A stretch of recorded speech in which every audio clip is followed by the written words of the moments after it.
We're here at ITER in the south of France, where all around us you can hear them building the world's largest fusion reactor. Building the world's largest artificial sun has not been a smooth process.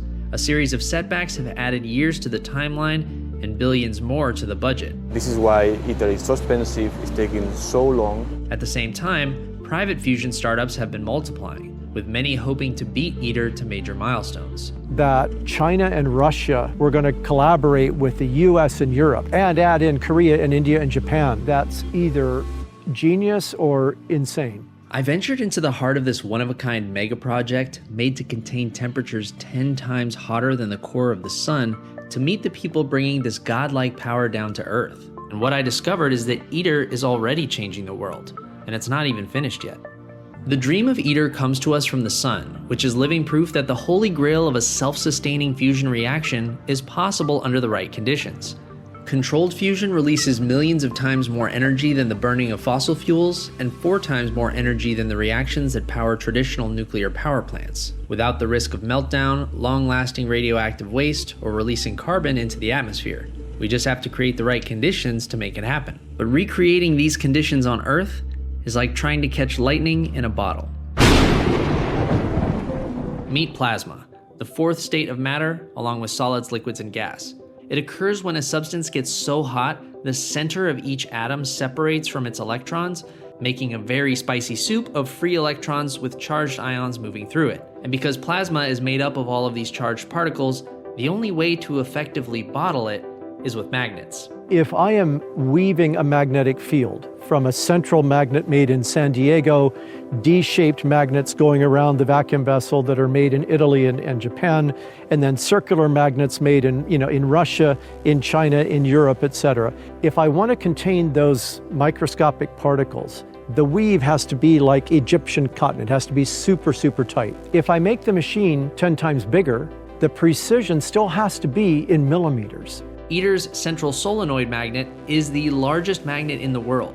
Once in place and fully assembled, it will be 5 stories tall, weigh 1,000 tons, and play an essential role in starting and maintaining ITER's fusion reactions. ITER's ultimate goal is to study these reactions in pursuit of a game-changing tipping point for fusion energy. We want to get to something called a burning plasma. It takes a lot of energy to reach fusion temperatures, but a burning plasma heats itself, so fusion reactions create the heat for more fusion reactions. Humans have been able to create burning plasmas in a lab with lasers and in H-bombs, but those reactions last a very short time. ITER wants to create a burning plasma using the same technology commercial fusion energy companies are most likely to use. ITER's ability to deliver on this burning plasma dream hinges on building the world's largest ever tokamak that will control plasma heated to temperatures more than 10 times hotter than the core of the sun. Why even hotter? Because the sun has an advantage thanks to the immense gravity bearing down on the particles inside its core, increasing their density and allowing fusion at lower temperatures. ITER will only be using less than a gram of fuel within its comparatively huge vacuum chamber at a given time. So what ITER lacks in fuel density, it has to make up in heat. The 150 million degrees Celsius plasma inside ITER's tokamak will make it one of the hottest places in the solar system. But the superconducting magnets that wrap around the tokamak and keep that plasma contained need to be kept at incredibly cold temperatures in order to work. We're talking just a few degrees above absolute zero. So to pull this off, it requires putting one of the hottest environments right next to one of the coldest environments, all separated by this very thin heat shield. And it's inside this heat shield between the extremes where some very small cracks created some very big problems. We found that we had 3 leaks in these pipes out of about 61 tests, and the result was to rip out all 20 kilometers of that piping and rebuild or refabricate those shields. We will need about 5 billion euro more, which is a hell of a lot of money, of course, I will not deny that, but we want to do it right. Problems of quality then end up causing extra costs. It's actually quite normal, quite expected that you would have these kinds of setbacks. When you explain that to a politician who's controlling your funding, that's a more difficult thing to get your hands around. Speaking of politicians, did I mention that there are more than 30 countries collaborating on ITER? You have specified contributions from each of the members. Europe, 45%, each of the others, 9% each. It's a percentage of value because the members contribute components. With so many cooks in the kitchen and so much resources at stake, ITER decided on a consensus decision-making model similar to what is used by the Antarctic Treaty, the World Trade Organization, and NATO. What we've also done is to create a de facto global supply chain. That global supply chain leads here to the ITER Tokamak Hall, where a precise choreography of scientists and engineers from around the world is consistently on display. Here you have slices of the vacuum chamber. Once these are assembled, these giant yellow cranes are going to come, pick them up, and lift them over the wall into the Tokamak pit, which is our next stop. The Tokamak pit is arguably the most sensitive and sacred part of the sprawling ITER complex. It's protected from contamination and construction dust by a strict cleanliness protocol inspired by the aerospace industry, and visits from outsiders to this part of the facility are rare. Please make sure that you have nothing on you that can drop. You will never get it back. Got it. And the machine won't work. This, as they say, is where the magic happens. ITER's chosen fuel for its fusion reactions will be deuterium and tritium, which are just fancy names for hydrogen with 1 and 2 neutrons. This is the same fuel mix that's most likely to be used in the commercial fusion reactors ITER is hoping to help with its research. The fusion reaction between these two particles produces helium and a spare high-energy neutron that's very hot and without charge, meaning the surrounding magnets containing the charged plasma can't control it.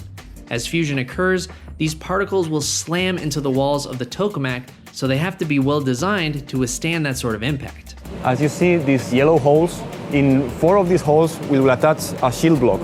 It's just a component that will stop the neutrons. Some of ITER's shield blocks will also have a special material inside them that could unlock another fusion energy superpower, the ability for a reactor to make its own fuel. Deuterium is abundant in nature.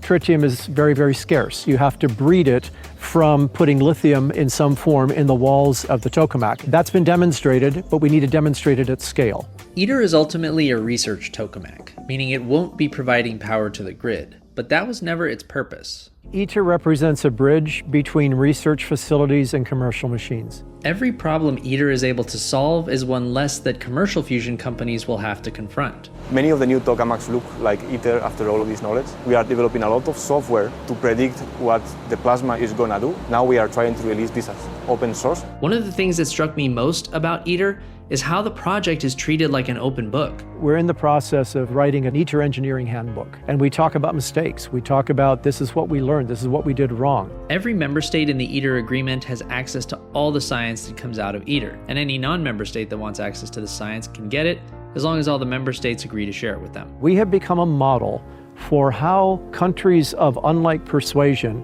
can actually work over decades through trade wars, hopefully not armed conflict, only through the shared vision of a better world that everybody wants for the next generations. This type of collaboration between public and private entities has already led to world-changing technologies like the internet, GPS, space travel, even modern consumer tech like Siri, touchscreens, and Google Search. This is a public-funded project, and this is the knowledge of the world. Fusion is one of those technologies people often say feels like it's always a decade away, but actually seeing the future ITER is building with my own eyes gave me hope that we may actually be living in the last decade where people speak about fusion as a distant dream. This is the ITER Control Center, and as you can see, it's still being built out right now, but by the time ITER ignites its first plasma, this place will be buzzing with activity. ITER's first plasma is now scheduled for 2034. What do you think of fusion power? Let us know down in the comments and subscribe for everything that makes you say, what the future.